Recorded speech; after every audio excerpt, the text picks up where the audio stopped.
сабағымыздың тақырыбын дұрыстап алайық. Шатасып кетті әріптеріміз. Ендеше кім дайын? Киіз үй.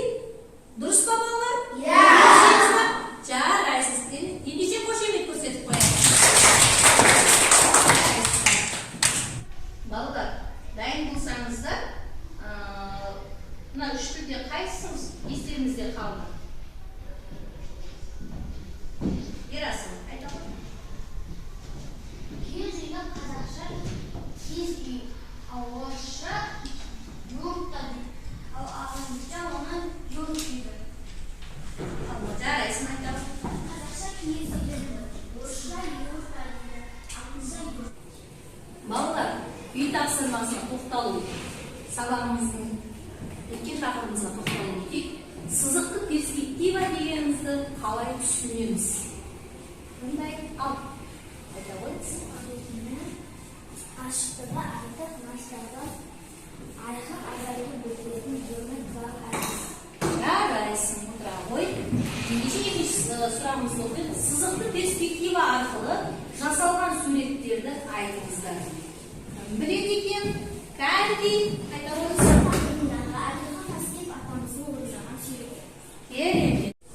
Балалар, ендеше сабағымызды бастамас бұрын бейнеролигімізді тамашалап алайық. Жарай ма? Қазақтың киіз үйі. Киіз үй үш бөліктен құралады. Бірінші, үйдің сүйектері, яғни ағаштан жасалған бөліктері. Екінші, киіздері, бұл үйдің киізден жасалған бөлшектері. Үшінші, арқан баулары, оған баулары, басқұрлары және арқандары жатады. Киіз үйдің сүйектері. Кереге, киіз үйдің іргесін, шеңберін құрайтын негізгі бөлік.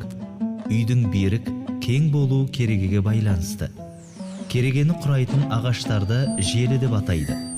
Оның ұзыны ері, ал қысқасын сағанақ, балашық деп атайды. Желілерді тесіп, оны түйенің мойын терісімен, өгіздің бас терісінің сірісімен көктейді. Керегенің басы мен аяғы сәл шалқайтыла, ал ортасы дөңестеу болып жасалады. Дайын керегені қанат деп атайды. Керегелер бір-біріне таңғыш құр арқылы жалғасады. Керегелер сонымен қатар бас арқан арқылы өзінің беріктігін сақтап тұрады. Ол керегенің бас жағынан тартылады.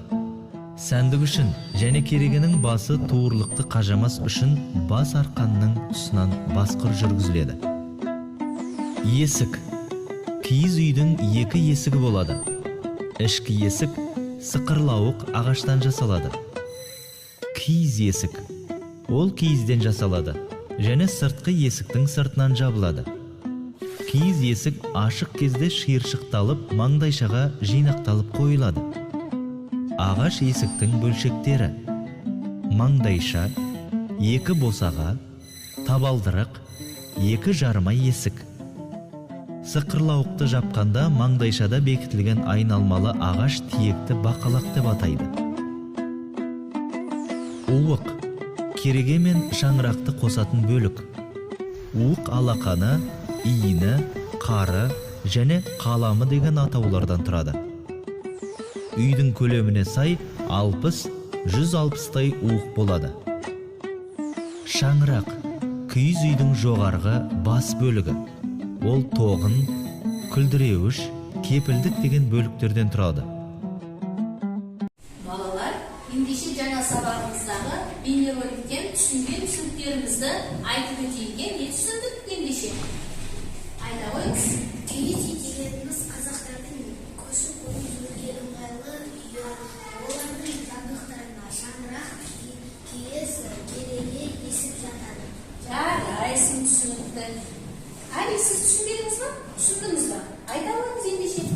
Қол көтермейміз ба түсінікті? Киіз үйдің үш бөліктері болады.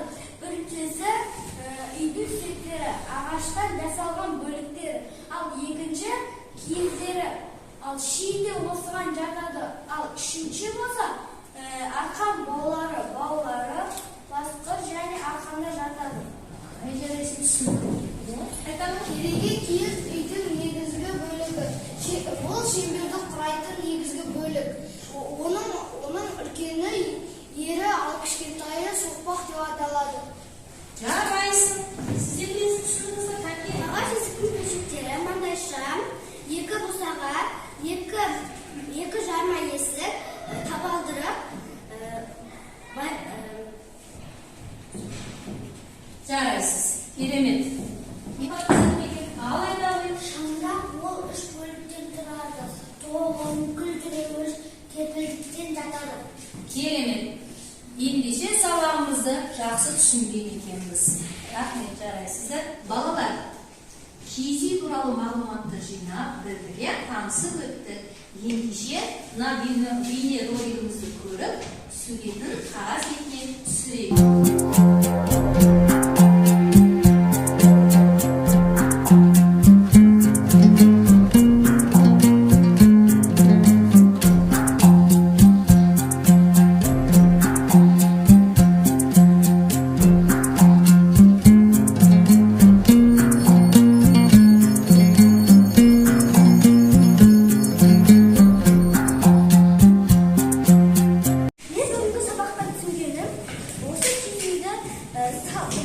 Бұл киіз үйді қыстан шыққан соң анама сүйіншін алып құттықтаймын деп алдын ала дайындап жатырмын.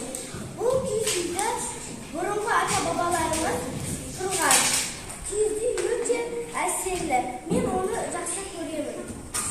Мен бүгінгі сабақтан ата-бабаларымыздан қалған мұраны киіз үйді суретке бейнеледім. Бұның ішінде түлкінің терісі, домбыра, қамшы бар. Мен көктемнің алғашқы күні алғыс айту күнмен анамды құттықтағым келеді. Мен сол үшін осы суретті салдым.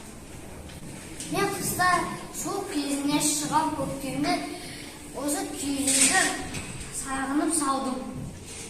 Көктемден ағаш алуға барған кезде осы киіз үйлерді көріп көремін. Сол үшін мен осыны салып, қағаз бетіне түсірдім.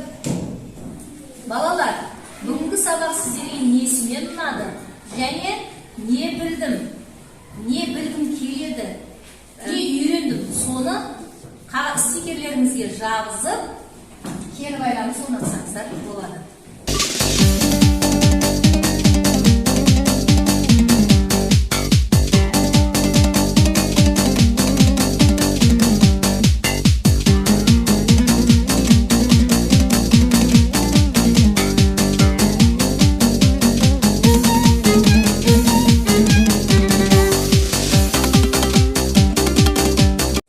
Балалар, ендеше сабағымыз аяғына таяды. Ендеше үйге тапсырма күнделікке жазып аламыз. Киіз үй суретін аяқтап келеміз деген.